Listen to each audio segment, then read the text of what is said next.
فرشتہ زمین پر اترتا ہے ابراہیم علیہ السلام کو آزمانے کے لیے۔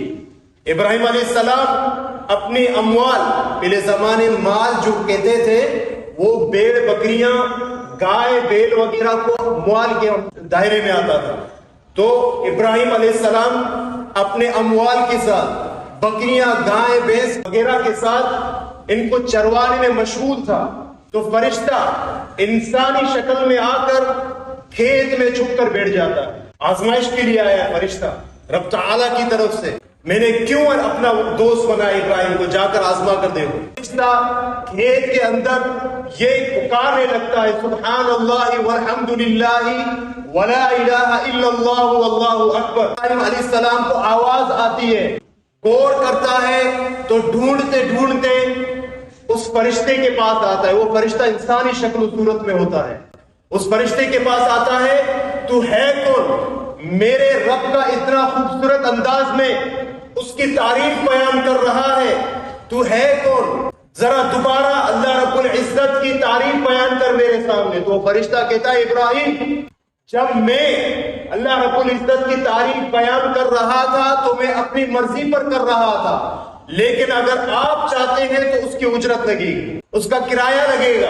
اگر آپ چاہتے ہیں تو آپ کو کچھ پے کرنا پڑے گا، تب میں اللہ رب العزت کی آپ کے سامنے تعریف بیان کروں گا۔ ابراہیم علیہ السلام کہتے ہیں، اے فلاں، اگر تو میرا رب کا ذکر اس انداز میں دوبارہ بیان کرنا چاہتا ہے، اجرت مانگتا ہے، پتہ تجھے کیا چاہیے؟ فرشتہ کہتا ہے مجھے آپ کی بکریاں چاہیے ساری۔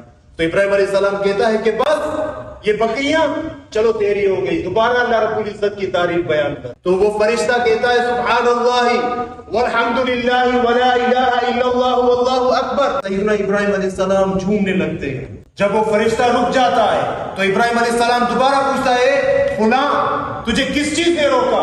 فرشتہ کہتا ہے ابراہیم، جو اجرت تم نے پے کی، جو اجرت تم نے دی ہے بکریوں کی، اس کی اجرت ختم ہو گئی، اب آگے میں نہیں پڑھ سکتا۔ تو ابراہیم علیہ السلام کہتے ہیں چلو میں آپ کو اس کی دوسری اجرت دیتا ہوں، اللہ رب العزت کی شان بیان کر، کہ کیا چاہیے؟ تمہاری جو بھینس ہے وہ مجھے دے دو۔ ساری کی ساری بھینس دیتا ہے۔ پھر اللہ رب العزت کی شان بیان کرتا ہے فرشتہ، سبحان اللہ والحمد للہ ولا الہ الا اللہ واللہ اکبر۔ وہاں سے ابراہیم علیہ السلام اللہ رب العزت کا نام جب اس کی تعریف سنتا ہے تو جھوم اٹھتا ہے، مچل جاتا ہے۔ اللہ رب العزت کی اس طرح خوبصورت انداز میں تعریف بیان کر رہا تھا فرشتہ، یہاں تک کہ وہ دوبارہ رک جاتا ہے۔ فرشتہ دوبارہ کہتا ہے کہ میں اس لیے روکا ہوں تمہاری اجرت مکمل ہوگی۔ تو ابراہیم علیہ السلام کہتا ہے اب تجھے کیا چاہیے؟ وہ کہتا ہے یہ جو تمہاری اونٹ وغیرہ ہے یہ بھی مجھے چاہیے، وہ بھی دیتا ہے ابراہیم علیہ السلام۔ پھر تعریف بیان کرتا ہے، یہاں تک کہ ابراہیم علیہ السلام کے پاس کچھ نہیں بچتا۔ وہ دوبارہ تعریف بیان کرتے ہوئے جب رک جاتا ہے تو ابراہیم علیہ السلام دوبارہ کہتا ہے تجھے کس چیز نے روکا؟ تو فرشتہ کہتا ہے ابراہیم آپ کی اجرت مکمل ہو گئی۔ تو فرشتہ کہتا ہے ابراہیم ابھی تو تمہارے پاس کچھ بھی نہیں ہے، بکریاں میں نے لے لی، بھینس میں نے لے لی، اونٹ سارے میں نے لے لیے، اب تیرے پاس کچھ دینے کے لیے ہے ہی نہیں کہ میں اللہ رب العزت کی تعریف بیان کروں۔ تو ابراہیم علیہ السلام کہتے ہیں فلاں یہ ساری بکریاں، یہ بھینس، یہ اونٹ وغیرہ کو چروانے کے لیے کوئی تو چاہیے ہوگا آپ کو، مجھے ایک مزدور کی طرح رکھو تاکہ میں آپ کے بیل بکریاں وغیرہ چراؤں، مجھے کھانا پینا کچھ بھی نہیں چاہیے، بس مجھے رکھو اور اللہ رب العزت کی تعریف میرے سامنے بیان کر۔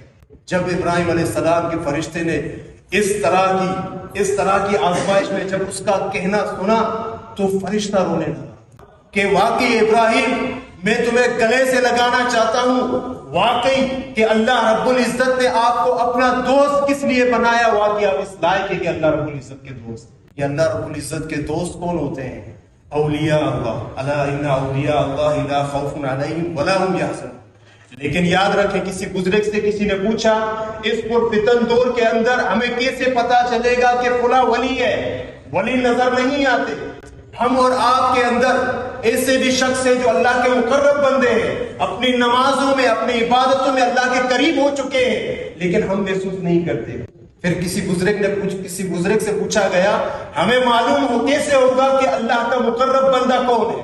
تو اس نے کہا المختصر، وہ زمانہ چلا گیا، متقی پرہیزگار والوں کا زمانہ چلا گیا، لیکن اس پرفتن دور کے اندر کوئی نوجوان شخص پابندی کے ساتھ 5 وقت کی نماز پڑھے اور حرام سے بچے، حلال کھائے، وہ اس وقت کا اللہ کا ولی ہے۔